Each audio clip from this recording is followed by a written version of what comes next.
Welcome back to 31 horror movies that I've never seen in 31 days. Today's video that I watched, The Fly Part 2.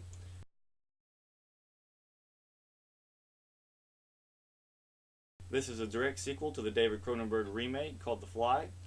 In The Fly, we find out that Veronica and Brundle, Seth Brundle, got together and Veronica is pregnant.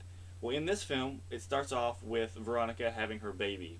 And once the baby is born, Veronica dies, and the boy is kept at the hospital or scientific lab, whatever you want to consider it called. And as he grows up, and they watch him and study him and keep an eye on him on everything that he does. And apparently he has some type of disease because of this mutation with the fly, where he actually grows bigger and quicker. So at the age of 11 months old, he looks like he's like 8 or 9, and then by the time he's 5, he looks like he's like 21, 22 years old, and that's where it picks up.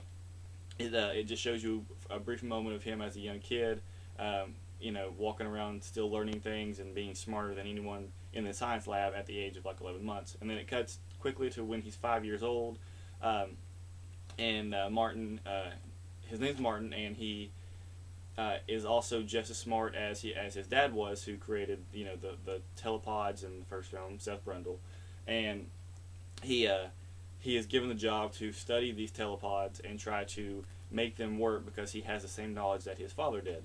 So he decides to stay at the scientific lab, study these telepods, and get them to work, and he actually creates them and makes them better than what they've ever been. And he finds out that because of his father and the genetic, splicing from the first film, that he has the same genetic DNA inside him. So he also has part of a fly inside of him, and now that he is full grown, he has the ability to turn into the fly now, and he can't control it. So these doctors are trying to keep him inside the facility, but he doesn't want to stay there. He just wants to go out and be himself without having any researchers or anybody study him whatsoever. So once he actually turns into the fly, he tries to take revenge on the doctors and scientists that actually put him in there and studied him and did tests and everything to him. And it's actually a pretty good movie. I liked it. If you like the first Fly movie, you're definitely going to like the second one. They're pretty much almost the same type of movie. I think the first Fly is really, really suspenseful because you don't really know how it's going to turn out. And in this one, the effects and everything are pretty much the exact same.